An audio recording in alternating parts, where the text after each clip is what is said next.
ஓம் ஸ்ரீராம ராம ராமேதி ரமே ராமே மனோரமே சகசிரநாம தத்துல்யம் ஸ்ரீராமநாம வராணனே. உலகம் யாவையும் தாமுழா வாக்கலும் நிலைபெறுத்தலும் நீக்கலும் நீங்களா அழகிலா விளையாட்டுடையார் அவர் தலைவர் அன்னவர் சரண் நாங்களே. எத்திர எத்திர ரகுநாத கீர்த்தனம் தத்திர தத்திர கிருத்தமாஸ்தகாஞ்சலிம் வாஷ்பவாரி பரிபூர்ணலோச்சனம் மாருதிம் நமது ராட்சசாந்தகம். அஞ்சிலே ஒன்று பெற்றான் அஞ்சிலே ஒன்றை தாவி அஞ்சிலே ஒன்று ஆறாக ஆரியர்க்காக ஏகி அஞ்சிலே ஒன்று பெற்ற அணங்கை கண்டு அயலாரூரில் அஞ்சிலே ஒன்றை வைத்தான் அவன் எம்மை அழித்துக் காப்பான். இன்னைக்கு நம்ம கம்பராமாயணத்துல பாலகாண்டத்துல மிதிலை காட்சி படலத்துல 58வது பாடல் பார்க்க போறோம். படர்ந்து ஒளி பறந்து உயிர் பெருகும் ஆகமும் தடந்தரு தாமரை தாளுமே அல கடந்தரு மாமத களிநல் யானை போல் நடந்தது கிடந்தது என் உள்ளம் அண்ணியே. இதுதான் பாட்டு. இப்ப நம்ம பதம் பிரிச்சு பொருள் பார்க்கலாம்.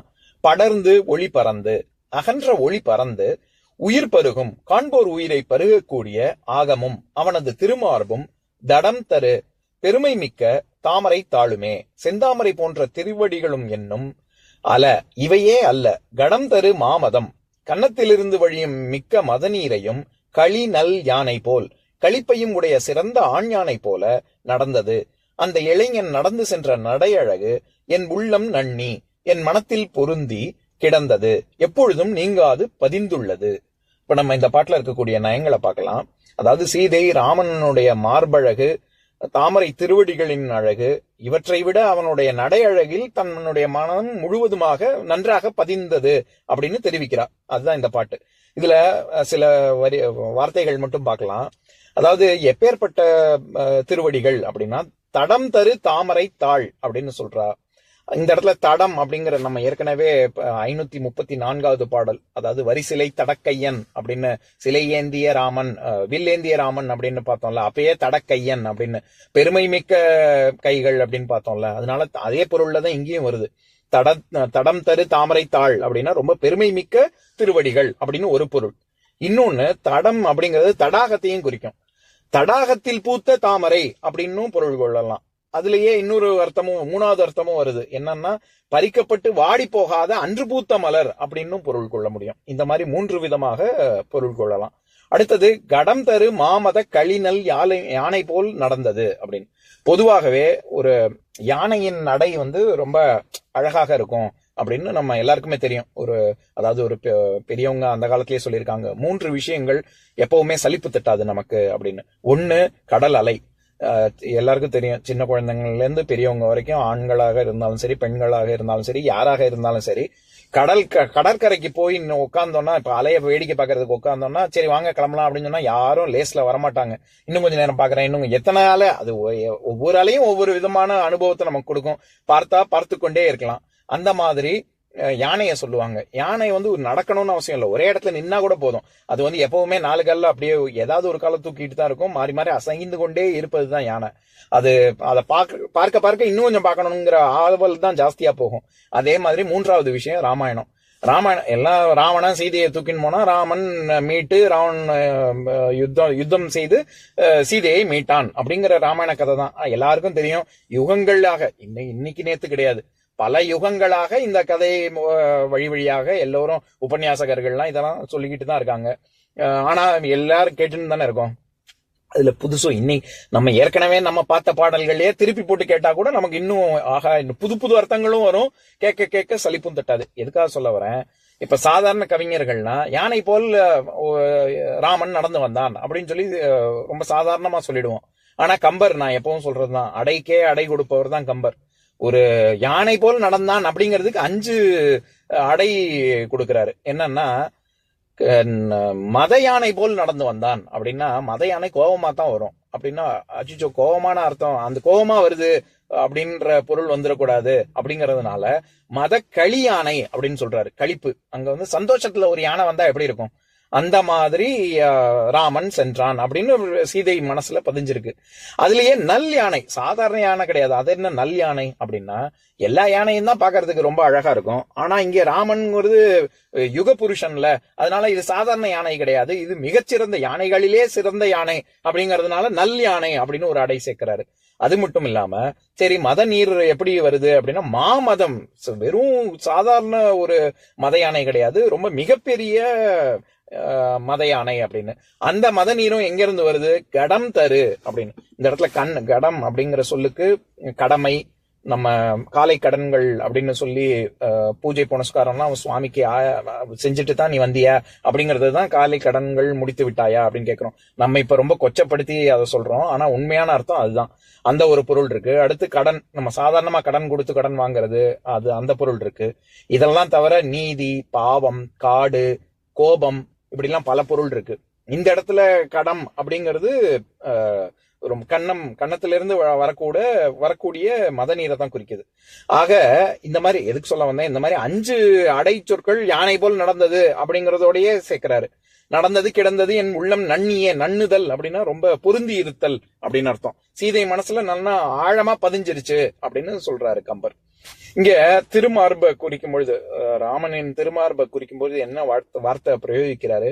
உயிர் பெருகும் ஆகமும் அப்படின்னு, அவனுடைய திருமார்பு அப்படின்னு. அதாவது பிராமணர்களுடைய பாஷையில நான் ஆத்துக்கு போறேன் அப்படின்னு சொன்னா அது வீட்டுக்கு போறேன்னு தானே அர்த்தம். அது அகத்தே போகிறேன், உள்ளே செல்கிறேன். மலையாளத்துல இன்னமும் அகத்தே என்னாச்சு அப்படின்னு எல்லாம் கேட்பாங்கல்ல. அது உள்ள அப்படிங்கிற பொருள். இந்த இடத்துல அகம், அதனாலதான் அகநானூறு புறநானூறு அப்படிங்கிறது. அகம்ங்கிறது அகத்திணை, நம்ம உள்ள தலைவன் தலைவிக்கு நடக்கக்கூடிய விஷயங்களை சொல்லக்கூடிய திணை. நம்ம உள்ள மனசு, வீடு, இப்படிலாம் பொருள் வரும். அதனால இப்ப சாதாரணமா பிராமணர்களை திட்டணும் அப்படின்னு நினைக்கிறவங்க அவங்களுடைய பாஷையும் சேர்த்து கிண்டல் பண்ணுவாங்க. அகத்துக்கு நான் எப்பவுமே சொல்றது உண்டு, எந்த பாஷை, திருநெல்வேலி பாஷை, மதுரை பாஷை, திருச்சி, தஞ்சாவூர், அந்தந்த வட்டார வழக்குன்னு சொல்லுவோம்ல, அது எதுவுமே கொச்சையாக இருந்த சென்னை பாஷைன்னா கொச்சையா இருக்கும் அப்படின்லாம் சொல்றாங்களே, அது எதுவுமே நம்ம எடுப்புலயே ஜட்ஜ்மெண்டெல்லாம் இருக்கக்கூடாது. அது எல்லாத்துக்கு பின்னாடியும் ஒரு காரணம் இருக்கு, அதுல ஒரு சுவை இருக்கு. அந்த வார்த்தை எப்படி மறுவிச்சு அப்படிங்கறத ரசிக்கணுமே ஒழிய அதை வச்சு ஒருத்தரை எடை போடுறதோ அல்லது அவங்க சொல்ற கருத்தை தப்பா குறைச்சு மதிப்பிடவோ எப்பவும் கூடாது. எதுக்கு சொல்ல வந்தேன், ஆத்துக்கு போறேன்னா நீ என்ன இது ஒரு நதிக்கு போறியா அப்படின்னு சொல்லி கிண்டல் பண்ணுவாங்க. அது நதியே கிடையாது. இந்த இடத்துல அகம்ங்கிற சொல்லத்தான் நம்ம ஆத்துக்கு போறியா அப்படின்னு கேக்குறாங்க. அந்த மாதிரி இங்க திருமார்பு அப்படிங்கிற பொருள்ல தான் வருது.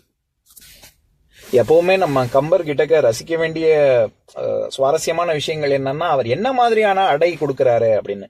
இங்க 3 விஷயம் தானே சொல்றாரு. ஆகம், தாள், நடை, இது 3 சீதை மனசுல நல்லா பதிஞ்சுது, உள்ளம் நன்னியே அப்படின்னு சொல்றாரு. அந்த ஆகம் திருமார்புங்கிறதுக்கு என்ன அடை கொடுக்கிறாரு? படர்ந்து ஒளி பறந்து உயிர் பெருகும் ஆகம் அப்படின்னு. ரொம்ப அகன்ற மார்பு. நம்ம இப்ப இதுல ஜிம்ல எல்லாம் சொல்றாங்கல்ல, ஒய் ஷேப்டு பாடி இருக்கணும் ஜென்ஸுக்கு அப்படின்னு, ஆடவர்களுக்கு அப்படி இருக்கணும்னு. அதனால அகன்ற மார்பு எப்பவுமே அகன்று இருக்கணும், வயிறு குறுகலா இருக்கணும். அதனால அகன்ற, அதனாலதான் படர்ந்துங்கிற சொல்ல பயன்படுத்துறாரு. ஒளி பறந்து சாதாரணமாக இருக்கக்கூடாது, ஒளி வீசக்கூடிய தேகமாக, தேஜஸ் கொண்டவங்க அப்படின்னு சொல்றோம்ல, அந்த மாதிரி ஒளி பறந்து இருக்கக்கூடிய மார்பு. அது சாதாரண மார்பு இல்ல, காண்போர் உயிரை பருகக்கூடியது அப்படிங்கறதுனால உயிர் பருகும் ஆகம் அப்படின்னு மார்புக்கு மட்டுமே 3 அடை கொடுக்கிறாரு. அதே மாதிரி தாள்கள் அப்படிங்கறது நம்ம இப்பதான் பார்த்தோம். ஒரு 3 பொருள் கொள்ள முடியும். பெருமை மிக்க தாமரை திருவடிகள், அல்லது தடாகங்களில் இருக்கக்கூடிய தாமரை போன்றது.